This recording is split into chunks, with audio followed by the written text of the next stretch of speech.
Good morning, students. Today I am going to discuss third problem of your account subject in death of partner. First, I read the problem. Anita, Sunita, and Kavita were partners in a business, sharing profits and losses in the ratio of 2:2:1 respectively. Their balance sheet as on 31st March 2019 is as under. Balance sheet as on 31st March 2019. Liabilities, capital account for Anita 40,000, Sunita 40,000, Kavita 20,000, creditors 30,000, bills payable 2,000, bank loan 8,000. Then asset side, plant and machinery, sorry, land and building, तिथे plant आहे ते cancel करा, तिथे land and building 55,800, then investment 30,000, furniture 16,000, debtors 20,800, less RDD 800, outer 20,000, bank 8,200 and goodwill 10,000. On 1st July 2019, Kavita died and the following adjustments were made. तीन partners आहेत Anita, Sunita and कविता. त्यांच्यापैकी कविता died on 1st July 2019. Then adjustment first, all the debtors were considered as good. Then second adjustment, a contingent liability for a compensation of rupees 900 was provided. Third, investment were sold out in the market at 10% profit. The next, loan were paid off. The next, land and building were depreciated by 800 and furniture by 1,100. The next adjustment is goodwill of the firm was valued at rupees 15,000. It was to be raised in the books. And next adjustment, Kavita was entitled to get her share in the profit up to the date of her death. Profit for 2019-20 was estimated at rupees 10,000. Last adjustment is the amount due to Kavita's executors was paid by NEFT. अशा पद्धतीने तुम्हाला इथे problem दिलेला आहे. Problem number 3, page number 193. Solve problem आहे, तरी सुद्धा मी तुम्हाला इथे बोर्डवरती तो सॉल्व केलेला आहे की आणि मी तुम्हाला आज तो समजावून सांगणार आहे. ठीक आहे. तर बघा आता आपण नेहमीप्रमाणे काय करून घेऊया, पहिल्यांदा पोस्टिंग करून घेऊया. तर बघा कॅपिटल अकाउंट्स, अनिता 40,000, सुनीता 40,000, कविता 20,000. कॅपिटल अकाउंटचं पोस्टिंग करा. Partners capital account, credit side, buy balance brought down in Anita's column 40,000, Sunita's column 40,000 and Kavita's column 20,000. बरोबर ना. कॅपिटलचं पोस्टिंग केलं पार्टनर्स कॅपिटल अकाउंटच्या क्रेडिट साईडला. Then next, creditors, bills payable and bank loan. These are liabilities. लायबिलिटीचं posting करून घ्या. Creditors 30,000, bills payable 2,000 and bank loan paid off केलेला आहे, म्हणून मी इथे काय केलेलं आहे त्याची एंट्री केलेली नाही आहे. पण इथे तुम्ही बँक लोन लिहून ठेवलं तर सुद्धा चालेल. इथे लिहा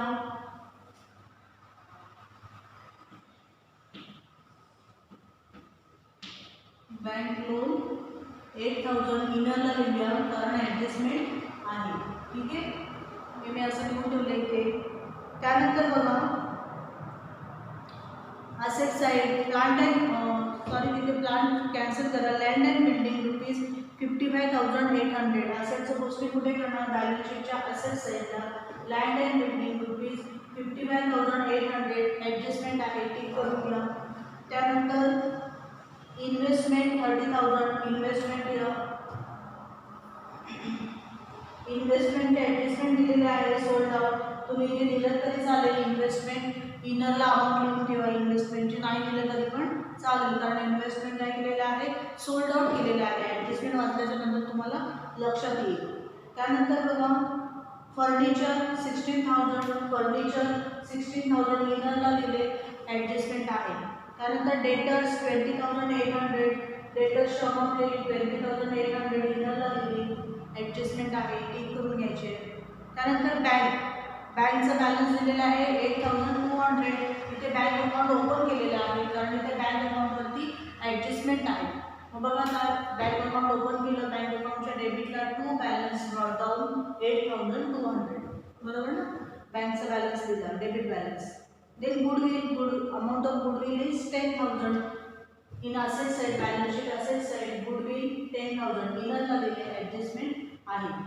ठीक आहे. अशा रीतीने काय केलं, सगळे जे ओल्ड बॅलन्स शीट दिलेली होती फॉर्मची, त्या फॉर्मच्या बॅलन्स शीटचं आपण काय केलं, पोस्टिंग करून घेतलं. सगळ्यांना समजलं पोस्टिंग कसं केलं ते, सगळं नेहमीप्रमाणे ॲडमिशनप्रमाणे सेम. त्यानंतर बघा आता ॲडजस्टमेंट बघूया. ऑन 1 जुलै 2019 कविता डायड, याच्यामध्ये जी पार्टनर आहे, थर्ड पार्टनर आहे कविता, अनिता, सुनीता अँड कविता, त्याच्यामध्ये जे लास्ट थर्ड पार्टनर आहे कविता, तिचा मृत्यू झालेला आहे. कधी झालेला आहे ती बघायची, डेट बघायची आहे नेहमी. 1 जुलै 2019, 1 जुलैला डेट झालेला आहे. म्हणजेच ती फॉर्ममध्ये किती महिने असणार आहेत, तर एप्रिलला फॉर्म सुरू झाली, 1 एप्रिलला, म्हणजे एप्रिल, मे अँड जून. 1 जुलैला तिचा डेट झालेला आहे, याचा अर्थ 3 महिने ती पार्टनरशिप फॉर्ममध्ये अस्तित्वात आहे. ठीक आहे. त्यानंतर बघा आता first adjustment, all the debtors were considered as good. All the debtors are good, याचा अर्थ काय, RDD कॅन्सल मायनस करण्याची आवश्यकता राहिलेली नाही आहे. जे RDD म्हणून कन्सिडर केलेली होती ती आता गुड झालेली आहे, याचा अर्थ काय, ते पैसे मिळालेले आहेत. मग बघा आता डेटर्स किती आहे, 20,800, RDD लेस RDD 8,800 केलेली होती प्रॉब्लेममध्ये, बरोबर ना. बॅलन्स शीटमध्ये बघा लेस RDD 800 लिहिली आहे, तर आता ती 800 आहे, ते लेस करण्याची आवश्यकता नाही, असा त्याचा अर्थ झाला. All debtors were considered as good. म्हणून बघा आता लेस RDD काय केलं, डॅश येणार आहे, अवतरला तेवढंच अमाऊंट येणार आहे 20,800. मग आता RDD लेस करण्याची आवश्यकता नाही, याचा अर्थ काय झालं, amount of debtors is increase, बरोबर ना. डेटर्सची अमाऊंट काय झालेली आहे, इन्क्रीज झालेली आहे. आणि इन्क्रीजिंग असेल कुठे लिहितो आपण, रिव्हॅल्युएशन अकाउंटच्या क्रेडिट साईडला, बरोबर ना. इन्क्रीजिंग असेल कुठे लिहितो, रिव्हॅल्युएशन अकाउंटच्या क्रेडिटला, बाय RDD अकाउंट 800. किती इन्क्रीज झाले, तर 800 इन्क्रीज झाले. त्यानंतर बघा, एक contingent liability for a compensation of ₹900 was provided. Contingent liability याचा अर्थ काय की ती अचानकपणे आलेली लायबिलिटी आहे, ती येईल की नाही हे माहीत नव्हतं बिझनेसमधला, पण अचानकपणे ती लायबिलिटी काय झालेली आहे, इन्क्रीज झालेली आहे, ती प्रोव्हाइड केलेली आहे. आणि याचा अर्थ आपल्याला काय करायला लागेल, लायबिलिटीला ती इन्क्रीज करायला लागेल, वाढवायला लागेल. म्हणून लायबिलिटी बॅलन्स शीटच्या लायबिलिटी साईडला कॉन्टिंजंट लायबिलिटी 900 आणि लायबिलिटी इन्क्रीज झाली म्हणजे कुठे येणार, तर रिव्हॅल्युएशन अकाउंटच्या डेबिटला. इन्क्रीज इन लायबिलिटी कुठे येतं, revaluation account debit side to contingent liability 900, बरोबर ना. लायबिलिटी काय झालेली आहे, इन्क्रीज झालेली आहे, म्हणून काय केलं आपण, लायबिलिटी साईडला नवीन त्याची एंट्री केली, कॉन्टिंजंट लायबिलिटी 900. आणि त्याचं सेकंड पोस्टिंग कुठे येणार आहे, इन्क्रीज इन लायबिलिटी, म्हणून रिव्हॅल्युएशन अकाउंटच्या डेबिट साईडला टू कॉन्टिंजंट लायबिलिटी 900. ओके. त्यानंतर बघा, investment were sold out in the market at 10% profit. इन्व्हेस्टमेंटची अमाऊंट किती दिलेली होती, 30,000 अमाऊंट होती. इथे तुम्ही लिहिलं तरी चालेल ना, इथे इन्व्हेस्टमेंट जे एंट्री करा, इन्व्हेस्टमेंट आहे तर ती 30,000 इनरला अमाऊंट लिहा. आणि त्यानंतर काय केलेलं आहे, सोल्ड आउट केलेलं आहे, मार्केटमध्ये विकलेली आहे इन्व्हेस्टमेंट. पण कितीला विकलेली आहे, तर ॲट 10% प्रॉफिट. मग आता बघा 30,000 अमाऊंट दिलेली होती इन्व्हेस्टमेंटची, 30,000, त्याच्यावरती 10% प्रॉफिट आहे, म्हणजे किती, 3,000 झालेला आपल्याला इथे प्रॉफिट झालेला आहे. म्हणजे टोटल इन्व्हेस्टमेंट आहे तर ती मार्केटमध्ये कितीला सोल्ड झाली, 33,000ला सोल्ड झाली, बरोबर ना. इन्व्हेस्टमेंट आहे तर ती मार्केटमध्ये 33ला सोल्ड झाली. इन्व्हेस्टमेंटच्या अवतरला डॅश येणार आहे, कारण इन्व्हेस्टमेंट आता विकल्याच्या नंतर परत काही शिल्लक राहणार आहे का, नाही राहणार, म्हणून तुम्हाला अवतरला ते डॅश लिहायचे. इथे तुम्ही पोस्टिंग दाखवलं तरी चालेल, नाही दाखवलं तरीसुद्धा चालू शकेल. त्यानंतर बघा आता मग इन्व्हेस्टमेंट आता सोल्ड आउट केली, मग आता इथे असेट साईडला अवतरला डॅश येणार आहे, बरोबर. मग त्याचं सेकंड पोस्टिंग कुठे येणार आहे, तर इन्व्हेस्टमेंट सोल्ड आउट केली तर आपल्याकडे काहीतरी अमाऊंट येणार आहे, बरोबर ना. जेव्हा तो बिझनेसमॅन आहे तर जेव्हा त्या असेट्स रिव्हॅल्यूड होतात, जेव्हा त्यांचं रिव्हॅल्युएशन केलं जातं, तेव्हा त्या इन्व्हेस्टमेंट काय केलेल्या आहे, त्याची अमाऊंट कमी जास्त न करता ती डायरेक्टली सोल्ड आउट केलेली आहे मार्केटमध्ये. याचा अर्थ जेव्हा आपण एखादी वस्तू किंवा एखादी प्रॉपर्टी सोल्ड करतो तेव्हा आपल्याला काय मिळणार आहे, त्याच्या अगेन्स्ट आपल्याला काहीतरी अमाऊंट मिळते, बरोबर ना. मग अमाऊंट मिळाली म्हणजे कुठे येणार आपण आता बँक अकाउंटला. बँक अकाउंटला अमाऊंट कम्स इन, बँकमध्ये कॅश कम्स इन, म्हणून कॅश अकाउंट डेबिट होणार. म्हणून बँक अकाउंटच्या डेबिटला टू इन्व्हेस्टमेंट अकाउंट 33,000. कितीला विकली आपण, 10% प्रॉफिट, म्हणजेच किती 30,000 प्लस 3,000 प्रॉफिट. 33,000ला ती इन्व्हेस्टमेंट सोल्ड आउट केलेली आहे. म्हणून बँक अकाउंटच्या डेबिटला टू इन्व्हेस्टमेंट अकाउंट तेवढी कॅश आपल्याकडे आली, बरोबर ना. 33,000 कळलं काय केलं ते. तिकडे इन्व्हेस्टमेंटमधून मायनस होणार आहे, इन्व्हेस्टमेंट असेट साईडला इन्व्हेस्टमेंट, आउटरला डॅश येणार आहे आणि इकडे 33,000 आहे ती इथे येणार आहे बँक अकाउंटला. त्यानंतर बघा लोन वेअर पेड ऑफ. लोनची अमाऊंट दिलेली आहे आपल्याला इथे प्रॉब्लेममध्ये लायबिलिटी साईडला 8,000 पेड ऑफ केलेले आहे. म्हणजे काय करणार आपण इथे लेस लिहा paid of, less paid of 8,000. सगळीचे सगळे अमाऊंट पेड केलेली आहे. आउटरला डॅश, म्हणजेच बँक अकाउंटच्या आउटरला डॅश अमाऊंट येणार आहे. आता लोन पेड केले, याचा अर्थ काय केलं, आपल्याकडे आपलं जे लोन होतं, आपली जी लायबिलिटी होती ती आपण पेड केली, म्हणजे त्याची पेमेंट आपण केलं, बरोबर ना. कॅश आपण दिली किंवा कॅश असेल किंवा चेक असेल ते आपण त्यांना पेड केलेलं आहे. याचा अर्थ आपली कॅश काय होणार आहे, कमी होणार आहे. बँक अकाउंट म्हणजेच काय, याचं नाव कॅश बँक अकाउंट आहे, बरोबर ना. आता जे आपलं बँक अकाउंट आहे तर त्या अकाउंटमधून काय झालं, प्रॉपर्टी जेव्हा आपण सेल केली, इन्व्हेस्टमेंट जेव्हा सोल्ड आउट केलं तेव्हा आपल्याकडे कॅश आली, म्हणून आपण डेबिटला कॅश कम्स इन म्हणून डेबिट साईडला. तर कॅश काय झालेली आहे, ते लोन पेड केलं, याच्यानंतर कॅश गोज आउट आहे. म्हणून बँक अकाउंटच्या क्रेडिटला बाय लोन अकाउंट 8,000 कुठून आले कळलं. तर ही जी काही बँक लोनची अमाऊंट होती ती पेड ऑफ केली, म्हणून आपली तेवढी अमाऊंट काय होणार आहे, कमी होणार आहे कॅश, म्हणून कॅशचा बॅलन्स कमी होणार आहे. म्हणून बाय लोन अकाउंट 8,000. कळलं तुम्हाला. जेव्हा कॅश आली तर डेबिटला, कॅश गोज आउट असेल तर क्रेडिटला. रिअल अकाउंटचा तो तुम्हाला येतो की बघा, debit what comes in, credit what goes out. त्यानंतर बघा लोनचे तुम्हाला दोन इफेक्ट समजले. त्यानंतर बघा land and building were depreciated by 800 and furniture by 1,100. Land and building 55,800, less depreciation 800 साठी लेस केले, आउटरला किती आले 55,000, बरोबर. आता डेप्रिसिएशन म्हणजेच काय, reduction in asset, decrease in asset. म्हणजे डिक्रीज इन असेट कुठे येतं, तर रिव्हॅल्युएशन अकाउंटच्या डेबिटला टू लँड अँड बिल्डिंग 800, बरोबर.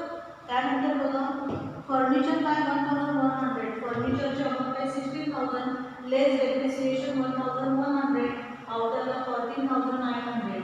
आता हे 1,100 जे लेस केले ते आपण काय झालेले आहे, असेटची व्हॅल्यू डिक्रीज झालेली आहे, कमी झालेली आहे. मग कुठे येणार आहे, रिव्हॅल्युएशन अकाउंटच्या डेबिट साईडला to furniture account, to land and building account 1,100. दोन समजले डेप्रिसिएशनचे सेम ॲडमिशन प्रमाणे. त्यानंतर बघा goodwill of the firm was valued at ₹15,000. गुडविलची अमाऊंट बॅलन्स शीटमध्ये दिलेली होती 10,000, पण आता त्यांनी काय सांगितलेलं आहे, अमाऊंट आहे ती 15,000 झालेली आहे. याचा अर्थ काय झालं, 5,000 काय झाली, इन्क्रीज झाली, ॲड इन्क्रीज 5,000. जर तुम्ही 5,000 ॲड कराल तेव्हा ते 15,000 होते, म्हणून आपल्याला किती आले 15,000. गुडविलची अमाऊंट किती झाली 15,000. मला इन्क्रीज किती झाली तर 5,000. हे 5,000 जी अमाऊंट आहे, जेवढी अमाऊंट इन्क्रीज झाली तेवढी अमाऊंट काय करायची आहे आपल्याला, पार्टनर्स कॅपिटल अकाउंटच्या क्रेडिटला बाय गुडविल अकाउंट, आणि त्या तिघांमध्ये डिस्ट्रीब्यूट करायचं आहे. तिघांचा रेशो किती आहे 2:1, बरोबर ना. रेशो किती दिलेला आहे 2:1. या रेशोमध्ये 5,000 जी अमाऊंट आहे ती आपण त्या किती डिस्ट्रीब्यूट केली, मग किती येते 2,000, 2,000 आणि 1,000, बरोबर ना. 2,000 and 1,000 अशा प्रकारे आपण काय केलं, डिस्ट्रीब्युशन केलं. मग आता by goodwill account, partners capital अकाउंटच्या क्रेडिटला बाय गुडविल अकाउंट, आणि त्याच्या कॉलममध्ये 2,000, सुनीताच कॉलम 2,000 आणि कविताच कॉलम 1,000, बरोबर. त्यानंतर बघा Kavita was entitled to get her share in the profit up to the date of her death. तिच्या तिच्या मृत्यूपर्यंत जो काही कालावधी आहे तेवढा तिला काय मिळणार आहे, शेअर इन प्रॉफिट. मग profit for 2019-20 was estimated at ₹10,000 आणि त्या फर्मचा जो काही प्रॉफिट आहे ते एस्टिमेटेड प्रॉफिट त्यांनी किती काढलेला आहे, 10,000 अमाऊंट आहे. मग आता काय शेअर वर्किंग नोट, हे वर्किंग नोट करणं गरजेचं आहे. वर्किंग नोटमध्ये calculation of Kavita share in profit 10,000 amount दिलेली आहे प्रॉफिटची, बरोबर ना. एस्टिमेटेड प्रॉफिट किती आहे, 10,000 इंटू 3/12. 3/12 काय आहे, तर ती जुलैला तिचा डेट झालेला आहे. म्हणजेच किती महिने ती फॉर्ममध्ये आहे, तर एप्रिल, मे अँड जून, बरोबर ना. 3 महिने म्हणजे किती, 3 मंथ्स. 3/12 इंटू तिचा रेशो किती आहे, 1. 1 म्हणजे किती, 1/5. 2 + 1 म्हणजे किती, 5. 1/5 मल्टिप्लिकेशन करा, क्रॉस मल्टिप्लिकेशन. अमाऊंट किती आली, तर 500. 500 ही अमाऊंट आली आपल्याला. तिचं काय आलं, कविता शेअर किती आला, 500. मग याला काय आपण म्हणतो, कविताचं शेअर आहे त्याला नाव काय देतो आपण, सस्पेन्स अकाउंट, बरोबर ना. डेकमध्ये लक्षात ठेवायचं, सस्पेन्स अकाउंट ही कन्सेप्ट फक्त डेकमध्ये तुम्हाला दिसून येते. हा सस्पेन्स अकाउंट आहे तर त्याचं पोस्टिंग कुठे करतो आपण, पहिलं पोस्टिंग इथे करायचं, पार्टनर्स कॅपिटल अकाउंटच्या क्रेडिटला by profit and loss suspense account, by profit and loss suspense account. आणि त्याच्या कॉलममध्ये डॅश कविता जी काही डिसीज पार्टनर आहे तर तिच्या कॉलममध्ये किती लिहायचे, 500. जो सस्पेन्स अकाउंट आलेला आहे ते अमाऊंट इथे आपण लिहिली. समजलं काय केलं, वर्किंग नोट ही वर्किंग नोट सगळ्यांनी प्रॅक्टिसच करायची कसं काढायचं ते. त्यानंतर सस्पेन्स अकाउंटचं सेकंड पोस्टिंग कुठे येणार आहे, तर बॅलन्स शीटच्या असेट साईडला profit and loss suspense account 500. Asset साईडला त्याचं पोस्टिंग आलेलं आहे 500. त्यानंतर बघा, the amount due to Kavita's executors was paid by NEFT. त्यानंतर सांगितलेलं आहे आपण इथे जे काही कविताज एक्झिक्युटर्स लोन अकाउंट, बरोबर त्याची बॅलन्सिंग फिगर येते कविताला देण्याची, द्यावी लागते. ती अमाऊंट काय केली आपण, कविताला राहिलेली नाही आहे, पार्टनर्स काय झालेलं आहे, डेथ झालेलं आहे. मग त्यामुळे कविताची जे काही अमाऊंट आहे तर ती अमाऊंट काय करतो आपण, कविताज एक्झिक्युटर्स लोन अकाउंटला ट्रान्सफर करतो. मग एक्झिक्युटर्स लोन अकाउंटला आपण ट्रान्सफर केलेली आहे 21,700. हे अकाउंट कॅल्क्युलेशन नंतर तुम्हाला कळेल की ते 21,700 जी अमाऊंट आहे ती कविताज एक्झिक्युटर्स लोन अकाउंटला आपण ट्रान्सफर केली. पण त्याने काय सांगितलं बघा लास्ट ॲडजस्टमेंटमध्ये, the amount due to Kavita's executors was paid by NEFT. पण ती अमाऊंट आता तुम्हाला म्हणजे ती पेड केलेली आहे, ती तशीच ठेवण्याची गरज नाही. याचा अर्थ काय, तुम्हाला बॅलन्स शीटच्या लायबिलिटी साईडला जी अमाऊंट आहे ती एक्झिक्युटर्स लोन अकाउंट तर ती दाखवण्याची गरज नाही, कारण ती अमाऊंट आहे ती काय केलेली आहे, पेड केलेली आहे. पेड केली याचा काय झालं, याचा अर्थ काय झालं, आपली तेवढी कॅश काय होणार आहे, कमी होणार आहे, बरोबर ना. कॅश किंवा बँकचा जो बॅलन्स आहे तो आपला कमी होणार आहे. कमी होणार म्हणजे कुठे येणार, क्रेडिटला. वाढणार असेल तर डेबिटला, लक्षात ठेवा. मग कमी होणार आहे मग कुठे येणार, बँक अकाउंटच्या क्रेडिट साईडला by Kavita's executors loan account. Bank अकाउंटच्या क्रेडिटला by Kavita's executors loan account 21,700. बघा 21,700 तिच्या एक्झिक्युटरला जी अमाऊंट द्यायची होती, तिच्या नॉमिनीला जी अमाऊंट द्यायची होती ती अमाऊंट काय केलेली आहे, आपण पेड केलेली आहे. याचा अर्थ बँकचा बॅलन्स आपला कमी होणार आहे, म्हणून क्रेडिट साईडला लिहिलं bye Kavita's executors loan account 21,700. कळलं तुम्हाला. मग आता बॅलन्स शीटच्या लायबिलिटी साईडला ती अमाऊंट लिहिण्याची आवश्यकता नाही, कारण आपण ती अमाऊंट ऑलरेडी पे केलेली आहे. कळलं तुम्हाला. आणि मग अशा पद्धतीने हा प्रॉब्लेम इथे तुमचा कंप्लीट झालेला आहे. आता नेहमीप्रमाणे आपण काय करायचं, पहिल्यांदा रिव्हॅल्युएशन अकाउंट टॅली करायचं. रिव्हॅल्युएशनची क्रेडिट साईड कोणती आहे, 3,800. त्याच्यामधून काय करायचं, डेबिट साईडची टोटल मायनस करा आणि जो बॅलन्सिंग फिगर आली त्याला नाव करायचं टू पार्टनर्स कॅपिटल अकाउंट. इथं ब्रॅकेटमध्ये म्हणा प्रॉफिट, बरोबर ना. ती प्रॉफिट आहे, डेबिटला आलं तर प्रॉफिट, क्रेडिटला आलं तर लॉस. मग इथे प्रॉफिट म्हणा. मग किती येणार, 1,000 अमाऊंट आली. ती काय करायची आपल्याला 2:1 हा रेशो आहे त्याचा. 2:1 या रेशोमध्ये काय करायचे आहे, डिस्ट्रीब्यूट करायचे आहे. मग डिस्ट्रीब्यूट करा. ते आले 4,400, 400 and 200. असं काही कॅपिटल आहे, सॉरी पार्टनर्स कॅपिटलचं प्रॉफिट आहे तो आपण काय करतो, पार्टनर्स कॅपिटल अकाउंटच्या क्रेडिट साईडला बाय रिव्हॅल्युएशन अकाउंट, तिथे ब्रॅकेटमध्ये म्हणा प्रॉफिट. हा प्रॉफिट वॅल्यू आपण ट्रान्सफर केला आणि त्याच्या कॉलममध्ये 400, सुनीलाच्या कॉलममध्ये 400, कविताच्या कॉलम 200. बरोबर. आता काय झालं, रिव्हॅल्युएशन अमाऊंट आपलं टॅली झालं. त्यानंतर काय करायचं आहे, आता बँक अकाउंट पण इथे तुम्ही टॅली करून घेतलं तरी चालेल. बँक अकाउंट टॅली केलं की जो बॅलन्स फिगर येते बाय बॅलन्स कॅरीड डाऊन ती किती आहे, 11,500. ही 11,500 जी अमाऊंट आहे ते आपण काय करायची आहे, बँक म्हणून इथे लिहिली 11,500 असेट साईडला ती ट्रान्सफर केली. त्यानंतर बघा पार्टनर्स कॅपिटल अकाउंट टॅली करा. आता हे कविता एक्झिक्युटर 21,700 आली होती ती आपण काय करतो, नेहमीप्रमाणे काय केलं असतं, आपण लायबिलिटी साईडला इथे लिहिलं असतं कविताज एक्झिक्युटर्स लोन अकाउंट 21,700. पण इथे काय केलेलं आहे, त्याचं पेमेंट केलेलं आहे त्यामुळे आपण ते इथे लिहिलं. बरोबर ना. आता इथे लिहिण्याची आवश्यकता नाही. त्यानंतर आता अनिता आणि सुनीता हे जे कंटिन्यूइंग पार्टनर्स आहेत तर त्यांची किती आली बॅलन्स फिगर, तर 42,400, 42,400. या अमाऊंटचं नाव काय लिहिलं, to balance carried down. To balance carried down कुठे लिहितो आपण, बॅलन्स शीटच्या लायबिलिटी साईडला कॅपिटल अकाउंट्स. अनिता 42,400, सुनीता 42,400. कळलं. आणि अशा पद्धतीने तुमचा प्रॉब्लेम सगळा इथे सॉल्व्ह झालेला आहे.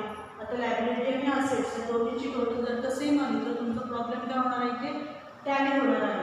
बघा आता टोटल करून